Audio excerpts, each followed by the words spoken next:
They call it logistics. I call it babysitting 3,000 tons of steel, rubber, and human stupidity moving at 70 miles per hour across the continental United States.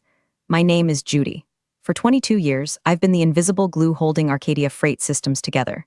You don't know me, but if you bought a toaster in the Midwest, a avocado in February, or a generator after a hurricane, I'm the reason it got there. I'm the contract renewal specialist, which is corporate speak for the woman who knows where the bodies are buried and has the shovel in her trunk. I don't have a corner office with a view of the skyline. I have a cubicle that smells like stale Dunkin' Donuts coffee and printer toner, buried deep in the operational bowels of the building. And I like it that way. The quiet allows me to hear the hum of the machine. I know when a port strike in Long Beach is going to screw up a delivery in Omaha 3 days before the union boss even decides to pick up a picket sign.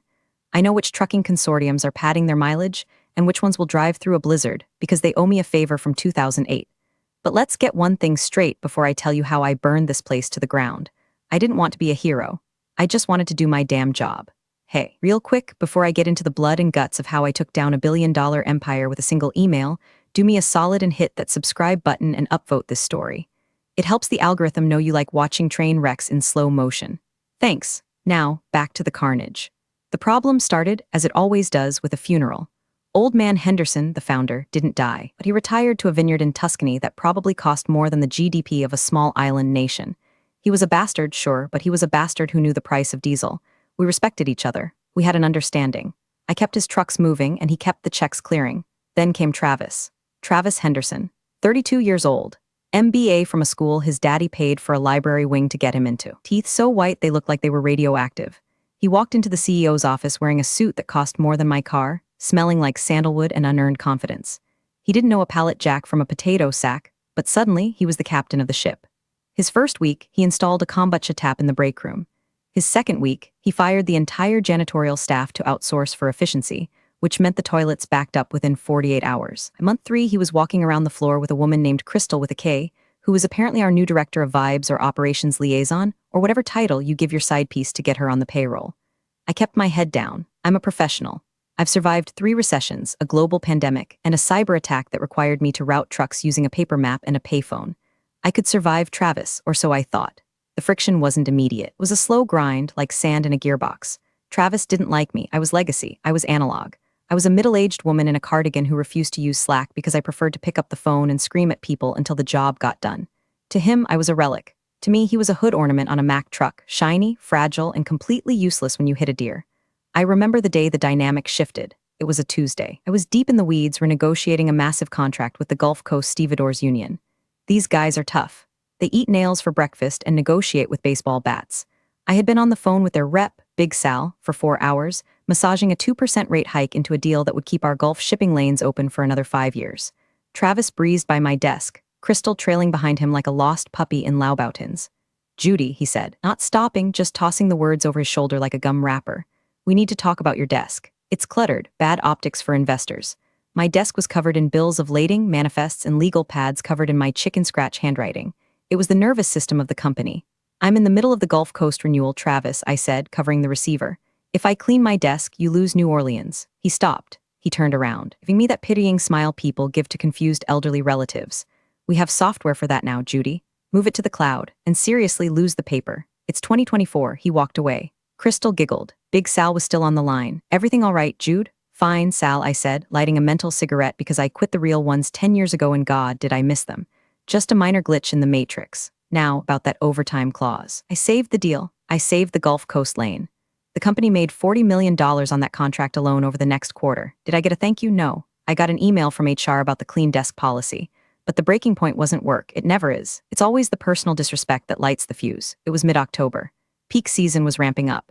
Halloween candy, Thanksgiving turkeys, Christmas junk, everything was moving at once. I was working 12-hour days, fueled by ibuprofen and spite. Then the email landed. Subject, mandatory attendance celebrating visionary leadership. It was an invitation. To Travis's birthday party. Join us this Saturday at the Henderson Estate for a night of innovation, celebration, and cocktails as we honor our CEO, Travis Henderson, on his 33rd trip around the sun. Attendance is mandatory for all senior staff. Saturday. Busiest Saturday of the month. The day the Asian imports hit the West Coast ports. The day I had to personally oversee the customs clearance for a massive shipment of pharmaceuticals that, if delayed, would spoil and cost us millions in insurance claims. I looked at the invitation. It was printed on heavy cardstock, embossed with gold foil. It probably cost more than my weekly grocery budget. I hit reply. Travis, happy early birthday. Unfortunately, I cannot attend. I have the pharmalogistics clearance scheduled for Saturday night. It requires live monitoring due to the temperature-sensitive nature of the cargo.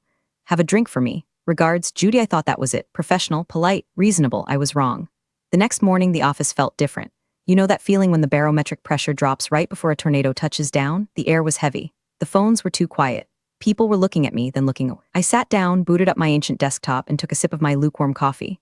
My login failed. Access denied. That's weird, I thought. I typed it again. Access denied. I was reaching for the phone to call IT when I heard the click-clack of heels and the squeak of expensive loafers. Judy. Travis's voice boomed. He wasn't smiling today. I spun my chair around. There he was, flanked by Crystal, holding a clipboard. Ironically, and two security guards who looked like they'd rather be anywhere else. Is the server down? I asked, though deep in my gut, right where the ulcer was starting to form, I knew the answer. We're making some changes, Judy. Travis said. He smoothed his tie. It was a silk knit, bright red. A power tie for man with no power. We're pivoting to a more agile leadership structure. Your refusal to integrate with the team culture, he paused. Referencing the party without saying it was the final straw. You're not a team player. I stared at him. The silence stretched out, rubber band tight. You're firing me, I stated flatly. Because I'm working this Saturday instead of watching you drink overpriced vodka? It's about culture fit, Crystal chimed in. Her voice was high and nasal. We need people who vibrate on our frequency. I looked at Crystal. I looked at Travis. I looked at the security guards. Travis, I said. I voice dangerously calm. I manage the contracts for 3,000 vendors. I am the authorized signatory for the Port of Los Angeles, the Teamsters Local 404, and the Cross-Border Customs Alliance. If I leave, those relationships don't just transfer to the cloud. Travis laughed. It was a dry, ugly sound. Everyone is replaceable, Judy. That's business 101. Now, hand over your badge. Security will escort you out. I looked at my desk. Piles of paper, the sticky notes, the little framed photo of my dog, Buster. I stood up. I didn't scream. I didn't cry. I didn't flip the table. I reached into my pocket, pulled out my plastic ID badge, and dropped it into Travis's outstretched hand. Okay, I said. Travis looked disappointed. He wanted a scene. He wanted me to beg. He wanted to feel like the big man crushing the rebellion. Tell your dad I said good luck, I added. My dad is in Europe. Travis sneered. He doesn't care about the help. He will, I said. I grabbed my purse. I grabbed the picture of Buster, and I walked out. As the elevator doors closed, cutting off the sight of Travis's smug face, I checked my watch. It was 9:14 a.m. By 9:30 a.m., the first truck would be hitting the way station in Toledo. And by 9:45 a.m., the entire Arcadia Freight Systems network was going to start realizing that the heart had just been ripped out of the body. I wasn't just the help, I was the kill switch. And I had just been triggered. The air outside the office building smelled like exhaust and wet pavement. It was a gray morning, the kind that seeps into your bones, but for the first time in 20 years, I didn't feel the chill. I felt light. I walked across the parking lot to my 2016 Ford Explorer. It had a dent in the rear bumper from a loading dock accident I supervised 3 years ago. I tossed my purse and the picture of Buster onto the passenger seat. I didn't start the car immediately. Instead, I sat there, listening to the rain tap against the roof. Most people, when they get fired after 2 decades of service, they panic. They worry about the mortgage. They worry about health insurance. They worry about their identity. And sure, a part of me was doing that math. I'm a single woman in my 40s. The job market isn't exactly begging for people who know how to manually reconcile a customs manifest from 1998. But another part of me, the part that had dealt with angry truckers, corrupt port officials, and hysterical clients, was already moving into crisis management mode. Except this time, I wasn't managing the crisis for Arcadia. I was the crisis. I pulled out my phone. It was my personal cell, thank God. I've always kept a firewall between my life and the company's property. I opened my email app, not the company email. My access there was cut the second Travis smirked, but my personal Gmail. The address I had given to every major vendor, every union boss, and every port authority director over the last 2 decades. Not for official business, but for emergencies. Call me here if the building burns down, I used to tell them. Well, I struck the match. Now it was time to watch it burn. I didn't send a mass blast. That's amateur hour. That looks like sabotage. No, I needed to be compliant. Maliciously, beautifully compliant. I typed out a draft. Subject, notice of change in authorized representation to whom it may concern, effective immediately, I, Judy Miller, no longer employed by Arcadia Freight Systems. As such, I am no longer the authorized signatory or point of contact for any active service level agreements, SLAs, rate negotiations, or compliance verifications. Per Clause 7B of our Standard Master Service Agreement, Key Personnel Continuity, please be advised that my departure may trigger an automatic review or suspension of credit terms pending the appointment of a qualified successor. Please direct all future urgent matters to Travis Henderson, CEO. Best regards, Judy. I read it over. It was dry, it was factual, it was legally bulletproof. Clause 7B, that was the magic bullet. See, years ago, when Arcadia was expanding aggressively, our credit rating was shaky. Vendors were nervous about getting paid. To soothe them, Old Man Henderson had me insert a clause into our major contracts. Basically said that if the key personnel, me, who held the relationship left the company, the vendor had the right to immediately pause services or demand cash upfront until they vetted the new management. It was a trust clause. They trusted me, not the company. Travis didn't know about Clause 7B. Travis probably thought a master service agreement was a bondage term. I hit send on the first email, then the second, then the third. I went down the list alphabetically. A, B, C, Allied Trucking Consortium. Sent, Bayonne Port Authority. Sent, Canadian Border Services Brokerage. Sent. I sat there for 20 minutes just hitting send. It was rhythmic, therapeutic, like popping bubble wrap, but every pop cost Arcadia $100,000. My phone buzzed. It was Big Sal from the Gulf Coast Union. Judy, what the hell is this email? His voice rumbled, sounding like gravel in a blender. I just got a bounce back from your work address saying user unknown. I'm out, Sal, I said, leaning back in my seat. Travis let me go this morning. Culture fit. Culture fit? Sal laughed, a barking sound. Does he know the ink isn't even dry on the renewal we talked about Tuesday? He doesn't seem to think it matters, Sal. He thinks the software handles it.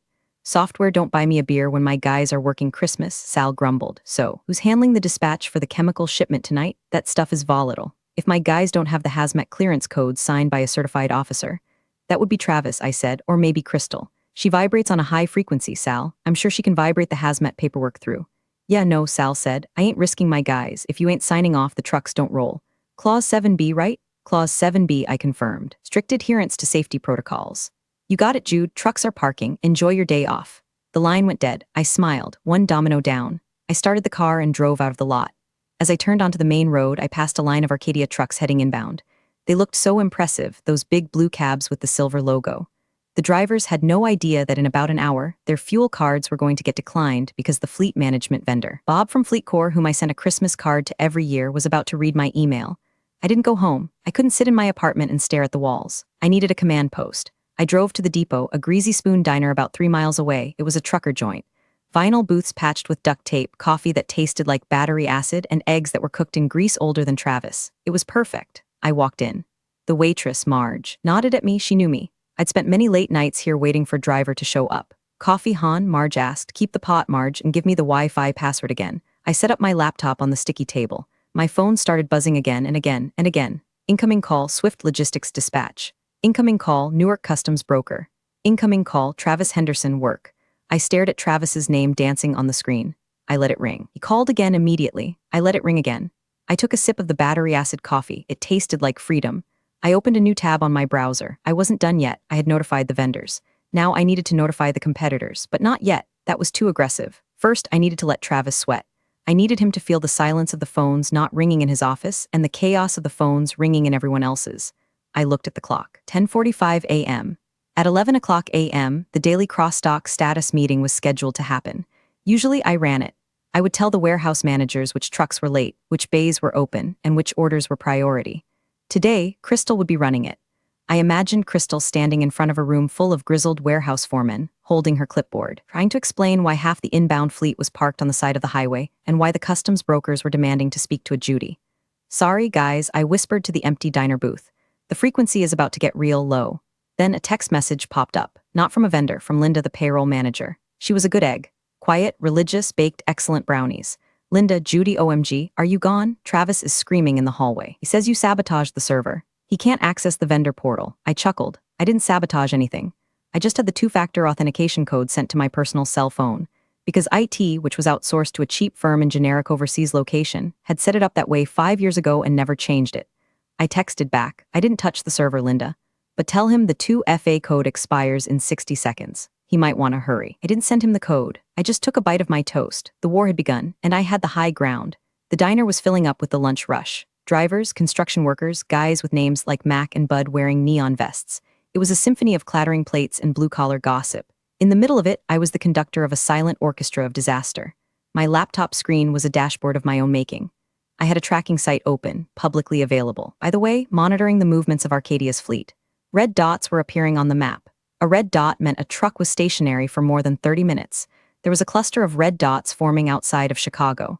That would be the Midwest distribution hub. The gate codes for the secure yard were changed weekly. I used to text the new codes to the drivers every Monday morning.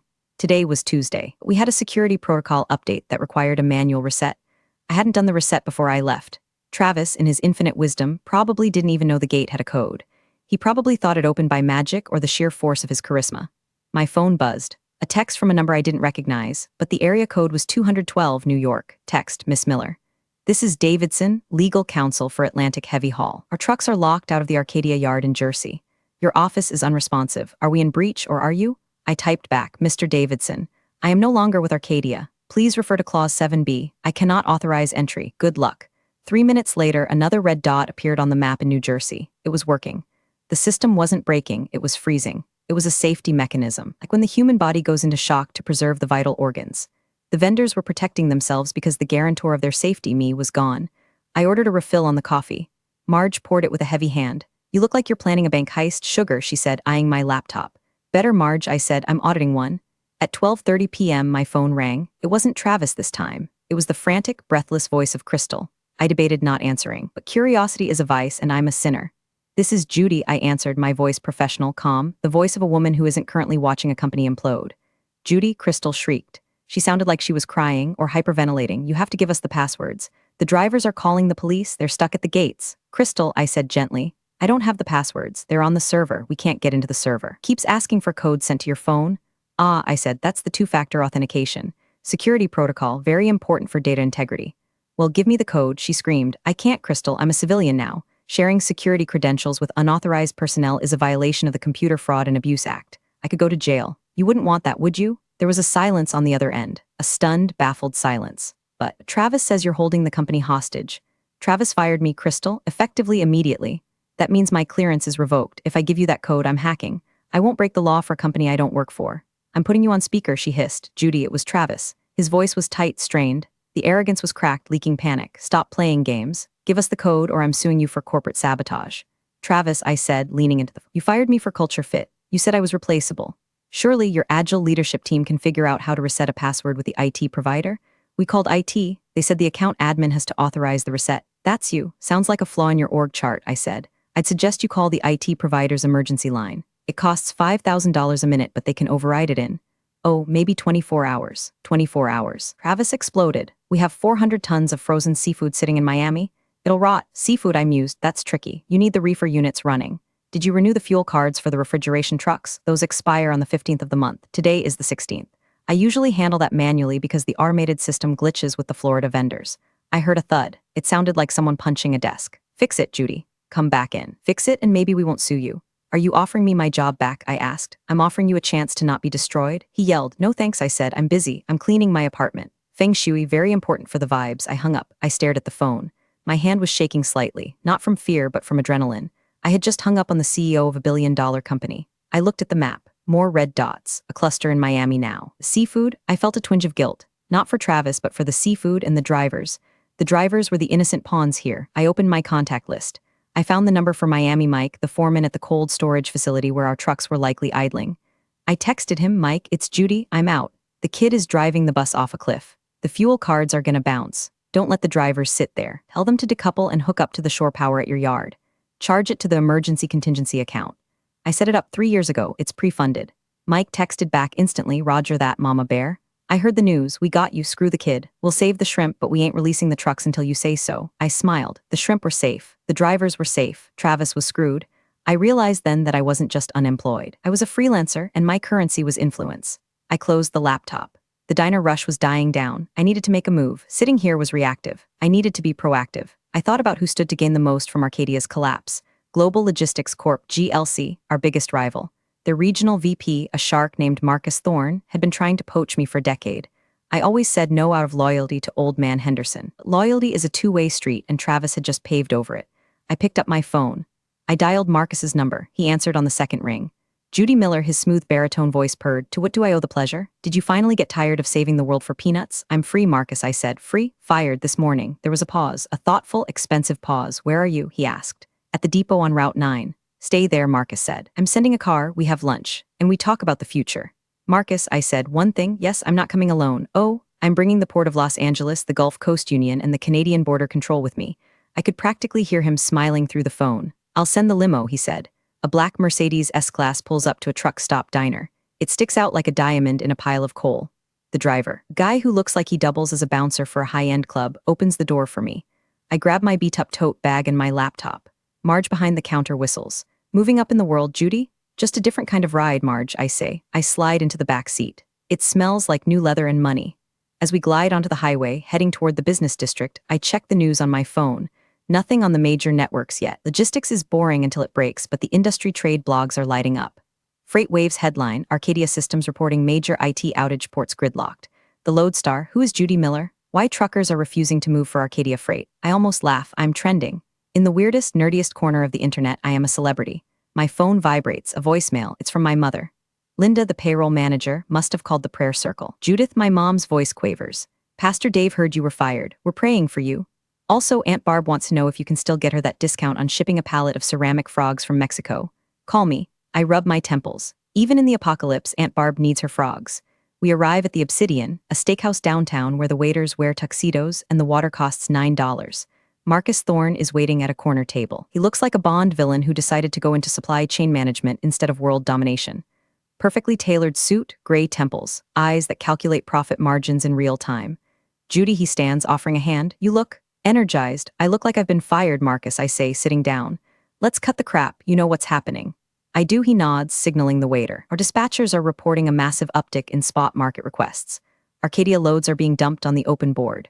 Rates are skyrocketing. It's a feeding frenzy. Travis is panicking, I say, unfolding the napkin. He's trying to cover the loads he can't move. But he doesn't have the drivers. And why is that, Judy? Marcus leans in. Why are the drivers parking? Unions don't strike over a mid-level manager getting canned. I'm not mid-level, Marcus. I'm the insurance policy. They know that without me the checks might bounce, the way station tickets won't get paid, and the customs brokers won't clear the papers. I didn't tell them to stop. I just told them I wasn't there to protect them anymore. Self-preservation did the rest. The waiter arrives. I order a whiskey neat. Marcus orders a sparkling water. So Marcus says, what do you want? A VP title? Corner office? We can match your salary. Add 20%. I don't want a job, Marcus, I say, staring at him. I want autonomy. Explain, I want to build a division within global, strategic accounts. I bring my book of business, my vendors, my contacts, my trust. I run it my way. No interference from your director of vibes or whatever corporate fluff you have. I report to you, and only you.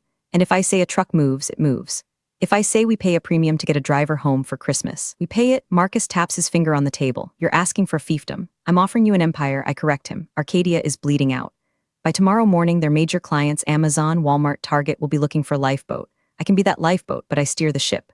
Marcus smiles. It's a predatory smile, but I like it. It's honest. Deal, he says, but you have to bring the port of LA with you immediately. We have a backlog. Done, I say. Give me a contract. While we're waiting for the steaks, my phone buzzes again. It's a text from an unknown number. Text, you bitch. You leaked the customs codes. It's Travis. He's moved from professional threats to personal insults. I text back, I didn't leak anything. I just didn't renew the encryption license. It expired at noon. Should have checked the autopay. I take a sip of whiskey. It burns, but it's a good burn. Then a notification pops up that makes my blood run cold. Alert Department of Transportation. Incident report.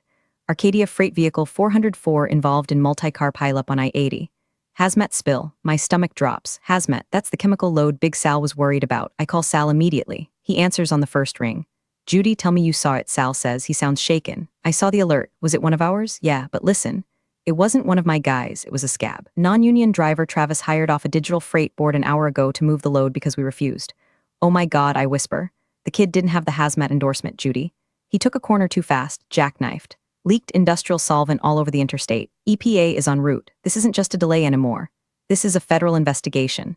I close my eyes. This is what happens. This is the cost of arrogance. It's not just money, it's safety. It's lives. Is the driver okay? I ask. He's in the hospital. He'll live. But Arcadia, they're done, Judy. The DOT is going to ground the entire fleet for a safety audit. Mandatory immediate suspension of operations. I look at Marcus across the table. He sees the look on my face. What happened? He asks. Arcadia just killed itself, I say. Hazmat spill. Scab driver. DOT is shutting them down. Marcus whistles low.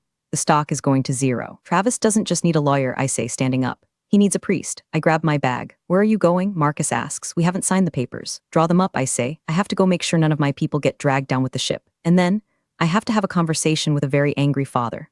Old man Henderson? He lands in 2 hours, I say, checking the flight tracker I still have active for his private jet. And I'm going to meet him on the tarmac. This wasn't just business anymore. It was a rescue mission. I didn't go to the airport immediately. I went to the one place I knew Travis wouldn't look, but the people who actually mattered would find me, the archives. It wasn't a library. It was a storage facility in an industrial park where Arcadia kept physical copies of records dating back to the 80s. I had a key. I always had a key.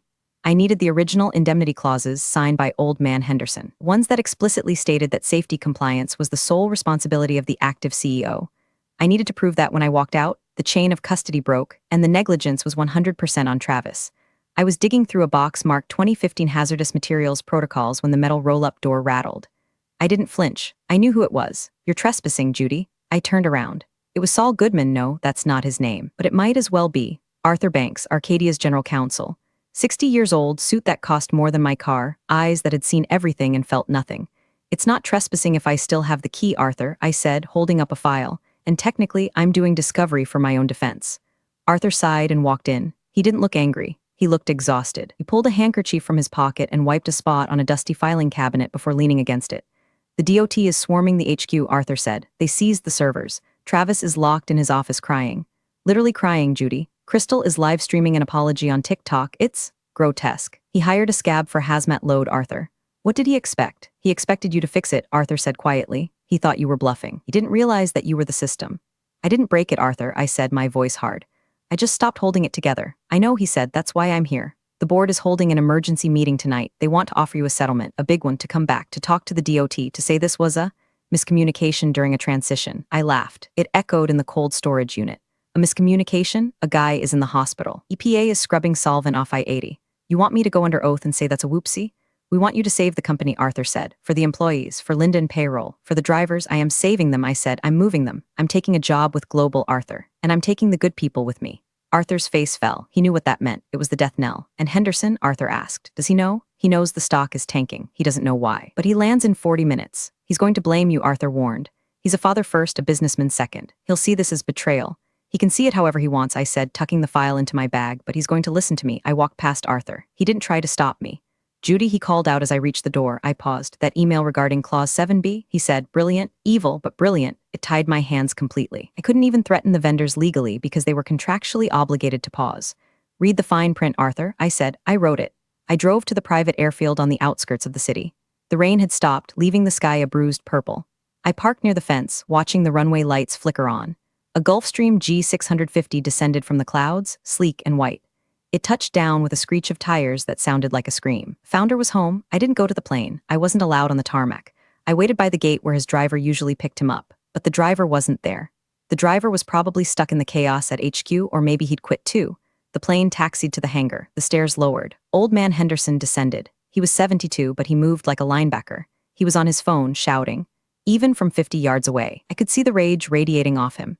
He looked around for his car. He saw nothing. Then he saw my Ford Explorer. I rolled down the window. He stormed over, his coat flapping in the wind. He looked like Lear on the heath. "You," he roared, pointing a finger at me.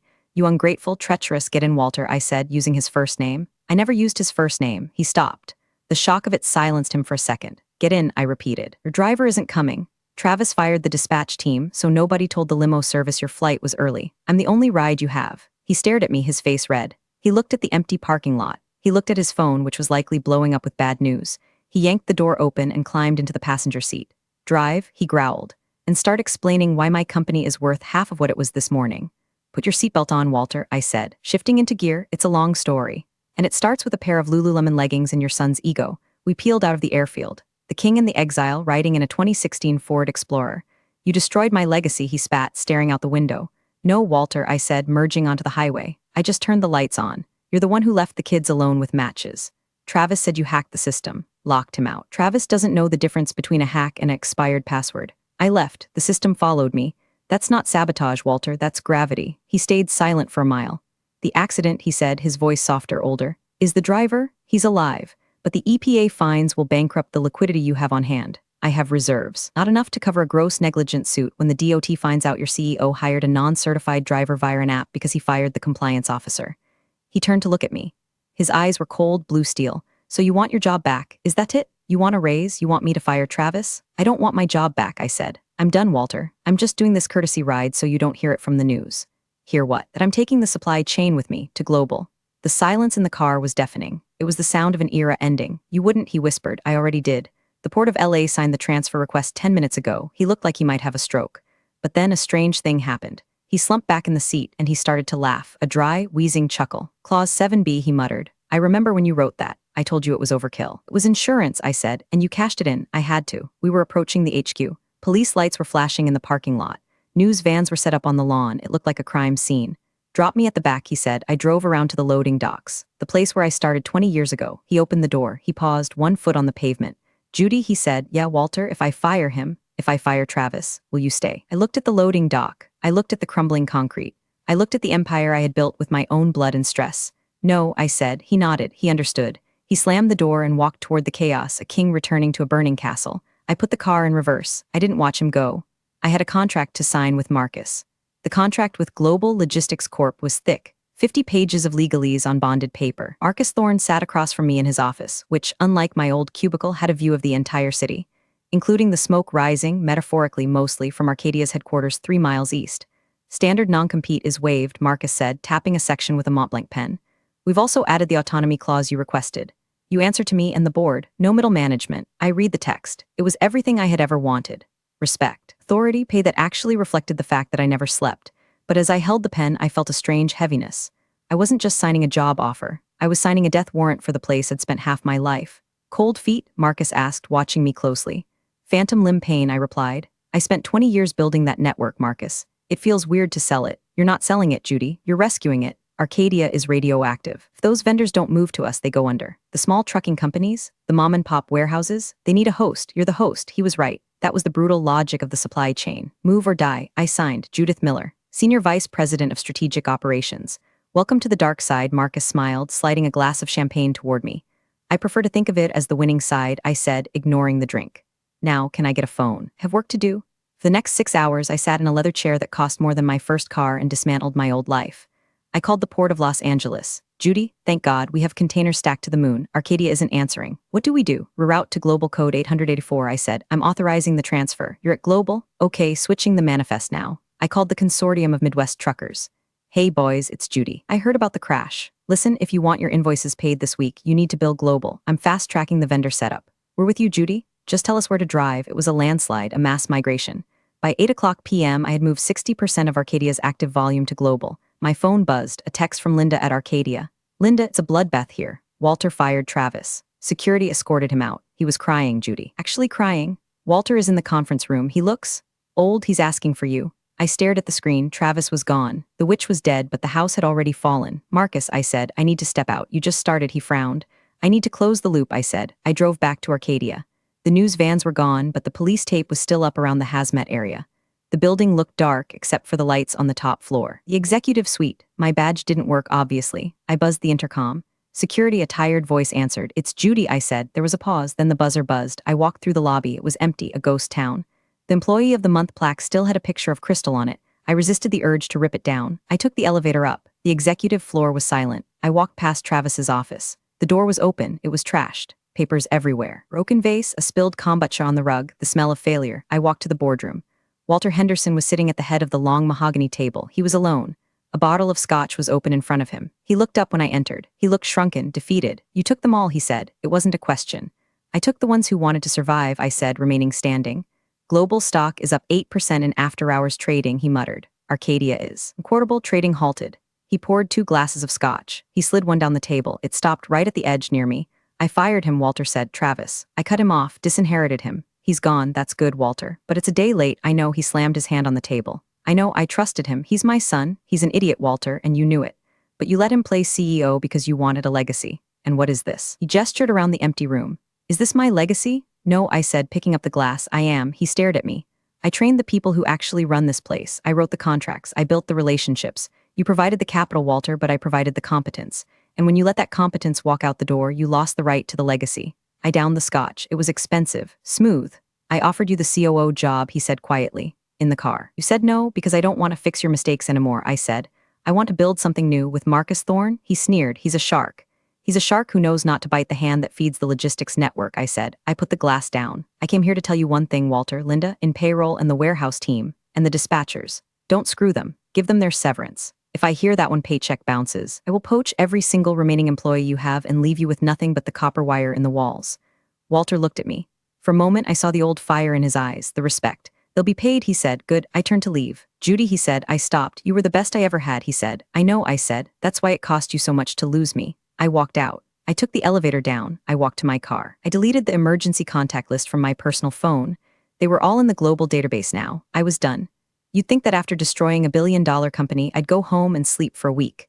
But adrenaline is a hell of a drug, and I was wired. I needed one more thing, a cherry on top of the sundae of destruction. I knew where Travis would go. Not to his dad's house, he'd been kicked out. Not to a hotel. His credit cards were likely frozen by the company lawyers. He'd go to the Omni, a trendy bar where the local influencers hung out. He needed validation. He needed an audience. I drove by. Sure enough, his Tesla, the one with the custom CEO 1 plate, was parked illegally in a loading zone. I parked across the street and watched. Through the window, I could see him. He was at the bar, waving his arms, talking to a group of bored-looking women. Crystal was there too, but she wasn't standing next to him. She was on her phone, thumbing furiously. I pulled out my phone. I still had Crystal's Instagram notifications on. New post from @CrystalVibes, image, a selfie of her looking sad with a filter. Caption, sometimes you have to cut toxic people out of your life to protect your peace. New chapter starting, #single life, #boss babe, #not my fault. I laughed out loud in the dark car. She had dumped him. The ship hadn't even fully sunk and the rats were already posting about it. Travis looked erratic inside. He grabbed a woman's arm. She pulled away. The bouncer stepped in. It was pathetic. He wasn't a titan of industry. He was just a drunk kid with a canceled credit card. I decided not to go in. I didn't need to rub it in. Watching him get bounced from a bar was satisfying enough. But then my phone rang. It was Linda. Again. Judy, she whispered. You need to see the company email. The one Travis just sent. He must have bypassed the server lock before he left. I don't have access, Linda. I'll forward it to your Gmail. Read it. I opened the email. From Travis Henderson, CEO, to all staff subject. The truth, you all think Judy is a hero? She's a traitor. She stole our clients. She sabotaged the servers. She's a bitter, old cat lady who couldn't handle the new vision. I am the victim here. My father is senile. I am the future. It was a manifesto of madness. Rambling, misspelled, full of caps lock rage. And then at the bottom, an attachment. Project Vibes Budget XLSX. He had accidentally attached Crystal's department budget instead of whatever evidence he thought he had against me. I opened the spreadsheet. It wasn't a budget. It was a list of consulting fees paid to various shell companies for personal wellness, retreats, and aesthetic enhancements. He had been embezzling, using company funds to pay for Crystal's lifestyle. This wasn't just incompetence anymore. This was a felony. I forwarded the email to Arthur Banks, the lawyer. Subject, FYI body, you might want to call the FBI before they call you. 10 minutes later, I saw blue lights flashing in the rearview mirror, but they weren't for me. 2 police cruisers pulled up to the Omni. Officers went inside. Moments later, they came out escorting Travis. He was in cuffs. He was screaming, "Do you know who I am? I'm the CEO." I watched them shove him into the back of the cruiser. "No, Travis," I whispered. "You're a liability." I put the car in drive. Now it was truly over. I drove home. My apartment was quiet. Buster, my golden retriever, greeted me with a wagging tail, oblivious to the fact that his owner had just decapitated a corporate dynasty. I sat on my couch. The TV was off. I poured a glass of cheap wine, not the good stuff Marcus had offered. My phone rang. It was Walter Henderson. "He's in jail," Walter said. His voice sounded like broken glass. I said, embezzlement. "Arthur says it's millions. He stole from the pension fund, Judy. That hit me. The pension fund, the money for the drivers. For Marge's husband who drove for us for 30 years. Fix it, Walter." I said. "I can't. The accounts are frozen." "The fines, Judy. If the pension is gone, these people have nothing." I closed my eyes. I wanted to destroy Travis. I didn't want to destroy the drivers. "Judy," Walter pleaded, "you have the contracts, you have the leverage, you're with Global now. Can you structure the deal so Global absorbs the pension liability?" It was a massive ask. It would cost Global millions. Marcus would hate it. It made no business sense. But then I thought about Big Sal. I thought about the guys who drove through blizzards. "I can try," I said, "but it will cost you anything. You sell the Arcadia brand to Global for $1. We take the assets, we take the liabilities, we take the pension, you walk away, you retire to Italy, and you never ever come back. You want me to sell my life's work for $1. It's worth less than that right now, Walter. It's negative equity. I'm offering you a clean exit." There was a long silence. "Do it," he said. I hung up. I called Marcus. It was 11 p.m. "Judy, change of plans, Marcus. We're not just taking the clients. We're buying the whole damn company. For how much? $1. And the catch? We assume the pension fund liability." "Judy, that's sentimental. That's not good business." "It's great business, Marcus. We get the fleet. We get the warehouses. We get the drivers, loyal drivers who will know that we saved their retirement. You want loyalty. You buy it?" Marcus was silent. He was calculating. "You're a shark, Judy," he said finally. "A sentimental shark, but fine, draft it." I leaned back on the couch. I had done it. I had destroyed the king, jailed the prince, and usurped the kingdom, and I saved the peasants. I took a sip of wine. It didn't taste like victory. It tasted like exhaustion. But it was the best wine I'd ever had. 3 weeks later. My new office at Global has a glass wall. I can see the harbor from here. I can see the cranes loading containers onto ships. Some of those containers are painted Arcadia blue, but they have a Global Logistics sticker slapped over the logo.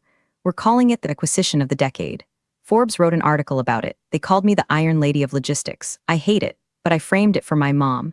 Travis is out on bail, awaiting trial. Rumors say Crystal is testifying against him in exchange for immunity. She's launching a podcast about surviving toxic workplaces. I subscribed. It's hilarious. Walter is in Tuscany. He sent me a case of wine. I haven't opened it. The drivers kept their pensions. Big Sal sent me a bouquet of flowers that was so big it required a forklift to get it to my desk. The card read, "To the boss lady. We roll when you say roll." I sat at my desk, looking at the clean, digital dashboard on my 3 monitors. No paper, no clutter, just efficiency. My assistant, a sharp kid named Leo who actually knows how to use Excel, walked in. Mail call, Judy. He dropped a stack of letters on my desk. I flipped through them. Vendor contracts, thank you notes, and then a small pink envelope. It was from the Department of Corrections. I opened it, a letter from Travis. Handwritten. "Judy, you think you won. You're just a cog. You'll always be a cog. I hope you enjoy your cubicle." I looked at my sprawling corner office. I looked at the view of the empire I now commanded. I didn't feel anger. I felt nothing. He was a ghost, a glitch I had patched. I picked up the letter. I walked over to the shredder. The pink paper turned into confetti. I walked back to my desk. My phone rang. It was Marcus. "Judy, we have a situation in the Suez Canal. A ship is stuck. We need a reroute plan." I smiled. "I'm on it," I said. I put on my headset. I pulled up the map. The machine was humming, and I was the one holding the wrench. "Let's move some freight," I said to the empty room. And for the first time in 20 years, I didn't need a cigarette. Thanks for watching, you cubicle warriors. Hit that subscribe button. Unless you're my old boss, then you're on your own. Revenge of the coffee pot strikes again.